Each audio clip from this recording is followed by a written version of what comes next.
കണ്ണൂരിലെ മലയോര പട്ടണങ്ങളിലെ ഏറ്റവും സജീവമായ കേന്ദ്രമാണ് നടുവിൽ പഞ്ചായത്തിലെ കരുവാഞ്ചൽ. പാലക്കയം തട്ട്, ഏഴരക്കുണ്ട്, പൈതൽമല എന്നീ വിനോദസഞ്ചാര കേന്ദ്രങ്ങളിലേക്ക് കടന്നു പോകുന്നതും ഇതുവഴിയാണ്.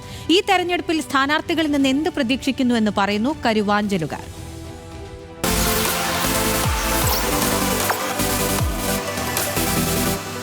കണ്ണൂരിൻ്റെ മലയോര മേഖലയിലും തിരഞ്ഞെടുപ്പ് പ്രചാരണം വളരെ ശക്തമായ രീതിയിൽ മുന്നോട്ട് പോവുകയാണ്. വളരെ ശക്തമായ പോരാട്ടം സ്ഥാനാർത്ഥികൾ തമ്മിൽ നടക്കുന്നുണ്ട്. അതിൻ്റെ വിശേഷം എങ്ങനെയാണ്, എന്താണ് തെരഞ്ഞെടുപ്പ് ചൂടെന്ന് അന്വേഷിച്ച് നമ്മൾ എത്തിയിരിക്കുന്നത് കണ്ണൂരിലെ കരുവഞ്ചൽ ടൗണിലാണ്. മലയോര മേഖലയുടെ സ്ഥിരാകേന്ദ്രം എന്ന് പറയാവുന്ന സ്ഥലമാണ്. ഇവിടെ ഇപ്പോൾ ഞാൻ ഉള്ളത് CK ഹോട്ടലാണ്. CK ഹോട്ടൽ ഏകദേശം 90 വർഷം പഴക്കമുണ്ട് കരുവഞ്ചാലിലെ ഈ ഹോട്ടൽ എന്നാണ് പറയുന്നത്. അപ്പോൾ CK ഹോട്ടലിലെ വിശേഷങ്ങൾ, CK ഹോട്ടലിൽ എത്തിയ ആളുകളുടെ തെരഞ്ഞെടുപ്പ് വിശേഷങ്ങൾ ചോദിക്കാം. CK ഹോട്ടലിൻ്റെ ഓണറാണ്. ഇരുന്ന് കേട്ടോ. പേരെങ്ങനെയായിരുന്നു? അബ്ദു. അതായത് ഞാൻ ചോദിച്ചപ്പോൾ പറഞ്ഞു ഇവിടെ 90 വർഷമായിട്ട് ഈ ഹോട്ടലുണ്ട്. ഏകദേശം 90 വർഷത്തിനടുത്തായി. ഉപ്പാര കാലത്ത് തുടങ്ങിയതാണ്. ഇതിപ്പോൾ 3ാം തലമുറയാണ്. എന്താണ് ഇവിടുത്തെ വെറൈറ്റി ഫുഡ് എന്തെങ്കിലും ഉണ്ടോ? വെറൈറ്റി പൊറോട്ട, ബീഫ് ഫ്രൈ, പഴംപൊരി ബീഫ് ഫ്രൈ, പിന്നെ അപ്പം, നെയ്ച്ചോറ്, ബിരിയാണി, എല്ലാ ഐറ്റംസ് കുറേശ്ശെ ഉണ്ട്. നന്നായിട്ട് പോകുന്നു. കുഴപ്പമില്ല. എങ്ങനെയുണ്ട് തെരഞ്ഞെടുപ്പിൻ്റെ ഒരു ചൂടിലേക്ക് വന്നോ? തെരഞ്ഞെടുപ്പ് ചൂടായി വരുന്നുണ്ട്. ടൗണിൽ ചൂടായി വരുന്നുണ്ട്. ഏകദേശം നേരത്തെ പറഞ്ഞതുപോലെ ഇവിടെ എന്തായാലും തെരഞ്ഞെടുപ്പ് കാലമാണ്. പ്രത്യേകിച്ചും ഇതുപോലൊരു ഗ്രാമീണ അന്തരീക്ഷമുള്ളൊരു സ്ഥലമാകുമ്പോൾ രാഷ്ട്രീയം എല്ലാ കാര്യങ്ങളും ചർച്ച ചെയ്യുന്നുണ്ടോ? ഇപ്പോൾ ഇവിടെ സംസാരത്തിനിടയിലാണ്. നമസ്കാരം. നമസ്കാരം. പേരെങ്ങനെയായിരുന്നു? എൻ്റെ പേര് സുനിൽ. ഞാൻ തെരഞ്ഞെടുപ്പുമായി ബന്ധപ്പെട്ട കാര്യങ്ങൾ ചോദിച്ചാണ് വന്നത്. അപ്പോഴാണ് ഈ 90 വർഷം പഴക്കമുള്ള ഒരു ഹോട്ടൽ ഇവിടെ ഉണ്ടെന്നൊക്കെ അറിഞ്ഞത്. എങ്ങനെയാണ് ഈ കരുവഞ്ചാലിൻ്റെ ഒരു കച്ചവടവും കാര്യങ്ങളൊക്കെ എങ്ങനെയാണ്? കരുവഞ്ചാൽ കച്ചവടം എന്ന് പറഞ്ഞാൽ ഇത് ശരിക്കും ഒരു കുടിയേറ്റ മേഖലയാണ്, കാർഷിക മേഖലയാണ്. ഒരു 10 വർഷം മുമ്പ് വരെ 100% കൃഷിനെ ഡിപ്പെൻഡ് ചെയ്തിട്ട് ഉള്ള കച്ചവടമായിരുന്നു. പക്ഷേ ഒരു 10 വർഷമായിട്ട് അത് കുറേശ്ശെ മാറി വരുന്നുണ്ട്. കാരണം ഇവിടുത്തെ പുതിയ തലമുറകൾ പല സ്ഥലങ്ങളിൽ പോയി ജോലി ചെയ്തിട്ടും ബാക്കിയുള്ള അത്തരം ഒരു എക്കണോമിയും കൂടെ ഉണ്ട്. എന്നാലും ഒരു 60 to 70% ഇപ്പോഴും കാർഷിക മേഖലയെ ഡിപ്പെൻഡ് ചെയ്തിട്ടുള്ളത്. എങ്ങനെയാണ് തെരഞ്ഞെടുപ്പിൻ്റെ ഒരു കാര്യങ്ങളൊക്കെ ഇവിടെ ഏതുവരെ എത്തി? തെരഞ്ഞെടുപ്പ് അത്യാവശ്യം നല്ല ചൂടിലാണ്, നല്ല റോളായി വരുന്നുണ്ട്.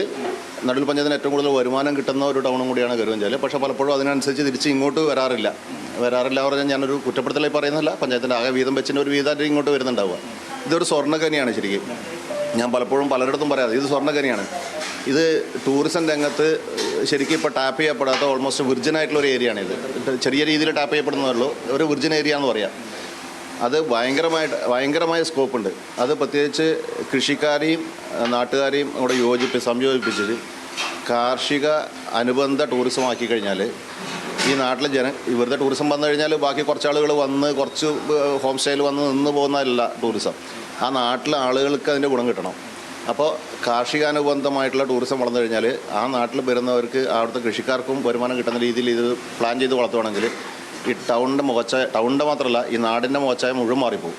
രാഷ്ട്രീയ പ്രവർത്തനമൊക്കെ ഉണ്ടോ? തീർച്ചയായും രാഷ്ട്രീയ പ്രവർത്തനം. ഇവിടെ തെരഞ്ഞെടുപ്പ് കാര്യങ്ങളൊക്കെ സജീവമായി. സാധാരണ നമ്മൾ ഈ മലയോര മേഖല എന്ന് പറയുന്നത് ഉത്സവങ്ങളെയും അതുപോലെ പള്ളിപ്പെരുന്നാളിൻ്റെയും ഉറൂസിൻ്റെ ഒരു കാലം ജനുവരിയിലാണ് സാധാരണ അത് തുടങ്ങാറ്. ഇപ്രാവശ്യം അത് നവംബർ മാസം തന്നെ നമുക്ക് തുടങ്ങി.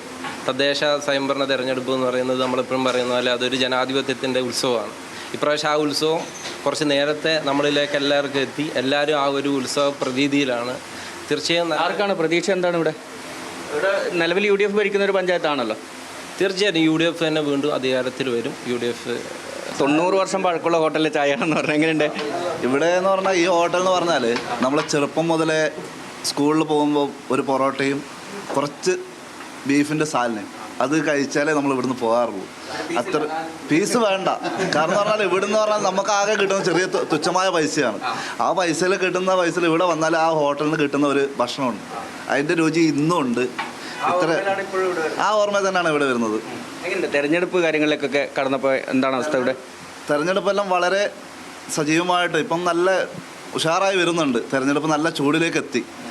ഇപ്പോൾ ഈ വർഷം എന്ന് പറഞ്ഞാൽ ഈ തെരഞ്ഞെടുപ്പ് എന്ന് പറഞ്ഞാൽ നമുക്ക് ശരിക്കും വേണ്ടത് പാലക്കയം തട്ട്, പൈതൽമല എന്നുള്ള ടൂറിസം കേന്ദ്രം.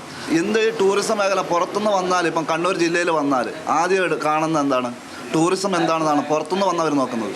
ആ ടൂറിസത്തിന് ശരിക്കും പറഞ്ഞാൽ പൈതൽമലയും പാലക്കയം തട്ടെല്ലാം വളരെ ഏറ്റവും മികച്ച രീതിയിലേക്ക് കൊണ്ടുവരണം എന്നാണ് പഞ്ചായത്ത് ഇനി വരുന്ന ഭരണസമിതിയോടും ഇപ്പം ഭരിക്കുന്ന ആരോടാണെങ്കിൽ പറയാനുള്ളത്. നാടിനെ വളർത്തണം എന്നല്ലാതെ ഈ നാടെന്ന് പറഞ്ഞാൽ പഞ്ചായത്താണ് ഈ നാടിൻ്റെ നാടി. അങ്ങനെ പലവിധ അഭിപ്രായങ്ങളുള്ള ആളുകളുണ്ട്. അവരുടെ അഭിപ്രായങ്ങളാണ് കണ്ടത്. ഒരുപക്ഷെ നമുക്ക് ഈ കടയുടെ മുന്നിലേക്ക് പോയാലേ അത് രാവിലെ മുതൽ നമ്മളിപ്പോൾ ഷൂട്ട് ചെയ്യുന്നത് ഏകദേശം ഉച്ചയായി സമയം. ആ സമയത്തും ഇവിടെ ഈ ഒരു ചില്ലലമാരയിൽ ഇവിടുത്തെ ചെറുകടികളൊക്കെ കാണാം. പഴംപൊരിയുണ്ട്, ഇവിടുത്തെ ഭാഷയിൽ പറഞ്ഞാൽ ഉണ്ടക്കായുണ്ട്, പിന്നെ ഉഴുന്നുവട, മുട്ട പപ്സ്, അങ്ങനെ എല്ലാ കാര്യങ്ങളും ഉണ്ട്. അങ്ങനെ ഈ കരുവഞ്ചാലിലെ ഏറ്റവും സജീവമായ, എല്ലാ സമയവും സജീവമായി നിൽക്കുന്ന ഒരു പ്രദേശം കൂടിയാണ്. അവിടെ നിന്നാണ് നമ്മൾ ഈ തെരഞ്ഞെടുപ്പ് കാലത്ത് എന്താണ് ജനങ്ങൾക്ക് പറയാനുള്ളത് എന്ന് ചോദിച്ചറിഞ്ഞത്. മോനിഷ് മോഹനോടൊപ്പം നിഖിൽ അളവൂർ, ന്യൂസ് മലയാളം, കണ്ണൂർ.